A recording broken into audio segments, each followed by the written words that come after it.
Sekarang kita akan mempelajari mengenai query lanjutan.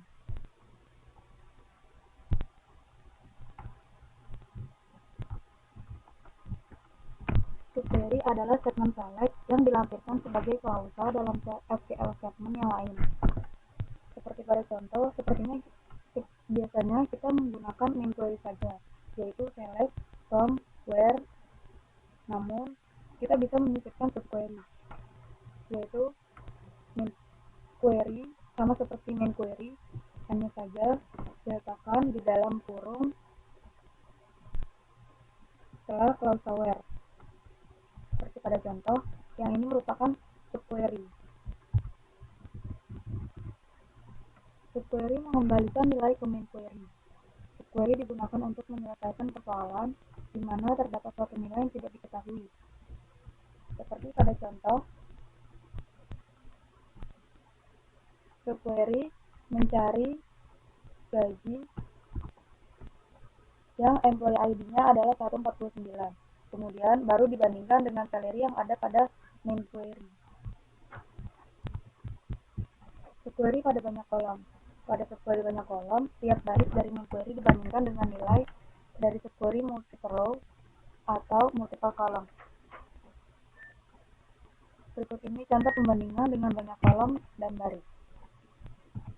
Kita bisa menggunakan pin karena nilai yang dikembalikan lebih dari satu.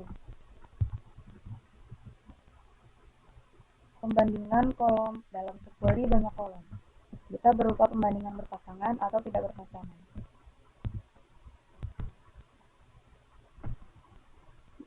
Ini merupakan contoh dari pembandingan berpasangan.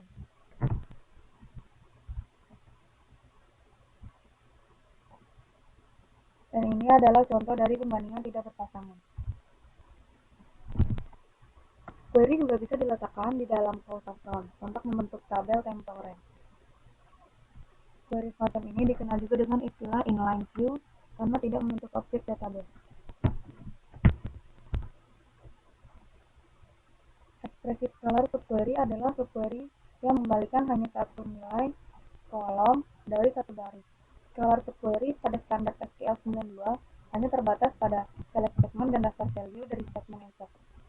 Pada standar SQL 99, scalar subquery dapat digunakan dalam kondisi dan ekspresi sebagai bagian dari perintah backward dan case, serta semua klausal dari select statement, kecuali group by. Ini merupakan contoh penggunaan scalar subquery dalam ekspresi case.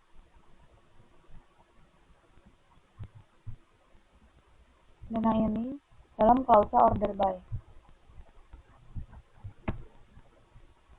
Korelasi query digunakan untuk memproseskan baris per baris. Tiap subquery dijalankan sekali untuk setiap baris dari outer query. Ini adalah prosesnya. Ini merupakan cara penulisan dari korelasi subquery.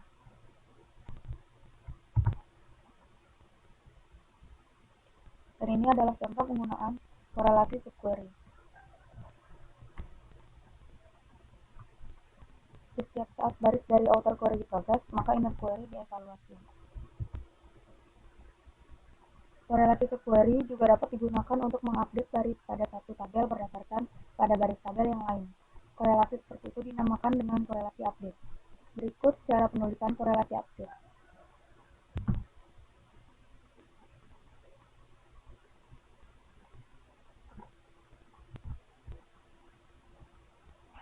Ini merupakan cara penulisan korelasi delete.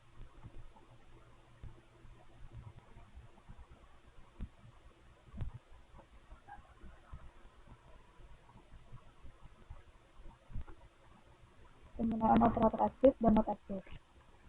Operator ini digunakan untuk menguji keberadaan dari baris dalam himpunan hasil dari subquery. Jika ditemukan, maka pencarian tidak dilanjutkan dalam inner query dan kondisi ditandai true. Namun, jika tidak ditemukan, maka kondisi ditandai false dan kondisi pencarian dilanjutkan dalam inner query.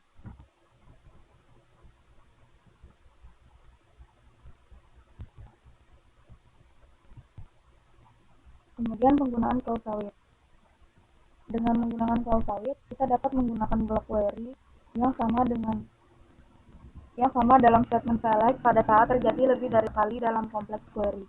Clausewitz mendapatkan hasil dari blok query dan menyimpannya dalam tablespace temporer kepunyaan user. Clausewitz dapat meningkatkan performansi. Ini merupakan contoh dari penggunaan Clausewitz.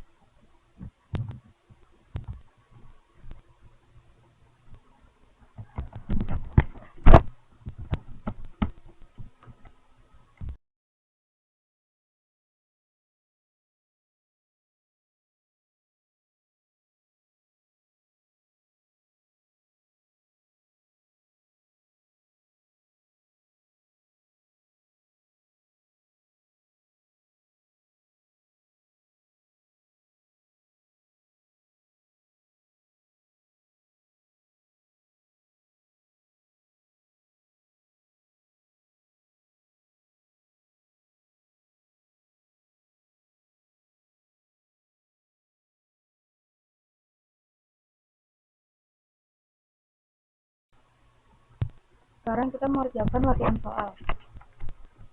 Soal-soalnya yaitu seperti ini.